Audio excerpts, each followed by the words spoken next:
Hi everyone, it's morning in sunny Jamaica, and today I'm going to tell you guys how to turn what the enemy plans for evil in your life into good.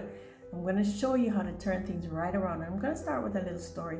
So while I was studying and doing my thesis in Wales, there are some beautiful, wonderful people, but there are also some persons who are very prejudiced. And it made life very hard for me while I was over there, because if anything was missing, they would say, oh, ask the black one. And I thought to myself, seriously? Even if I wasn't there, and if there was a problem in the lab, if something was broken, it would always be my fault.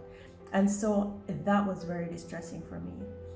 And so what I did, I started to thank God for all the rough things. Every day that would go horribly south, I would say, Lord, I thank you. I don't know. You're teaching me patience here. I know you are.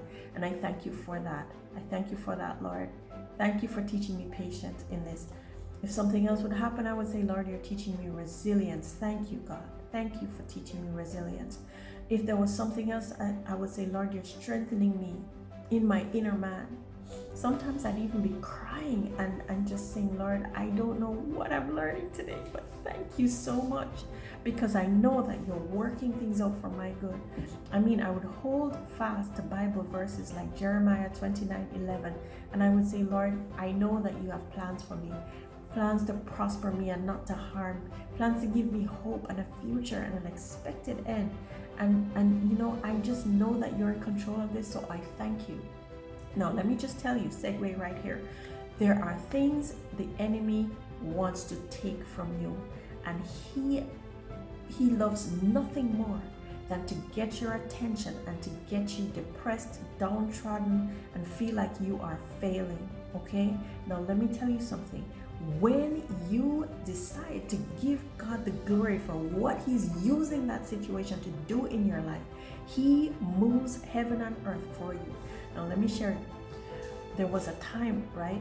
While I was in Wales and all of this was happening to me, I just an example. I was typing my thesis one morning at around 3 o'clock in the morning, and I was at the very difficult discussion stage where you tie everything together.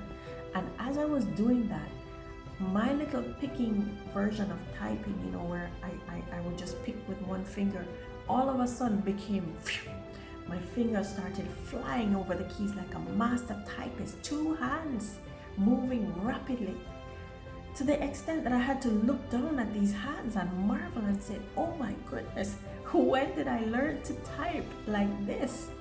This is amazing. And I was watching my hands, and then it occurred to me, if I am watching my hands, who is thinking about what is being typed? So I looked at the screen of my monitor and I saw words coming up, and they all seemed related to the topic, and so I just let my hands just free flow. It just continued to move, they just continued to move, and stuff continued to be typed, and I was disconnected from what was being typed.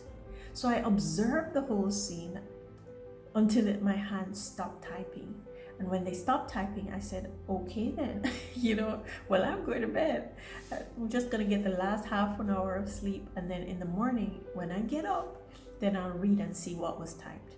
So when I did get up and look at what was typed, I realized it was really written in a way that looked like it was written by a master scientist, like a master scientific reporter. And I was impressed. But in a way, I knew that I did not write much of it. So all that good stuff that was there was actually not written from my mind.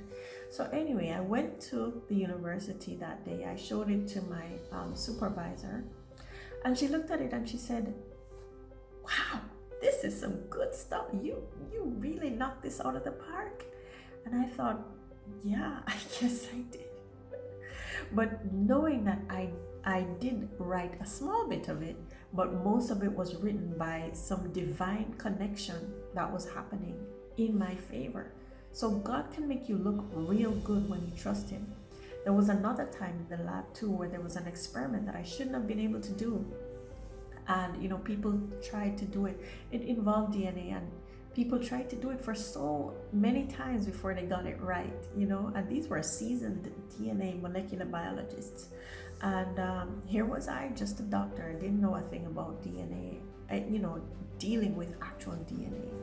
And so I was pretty clueless.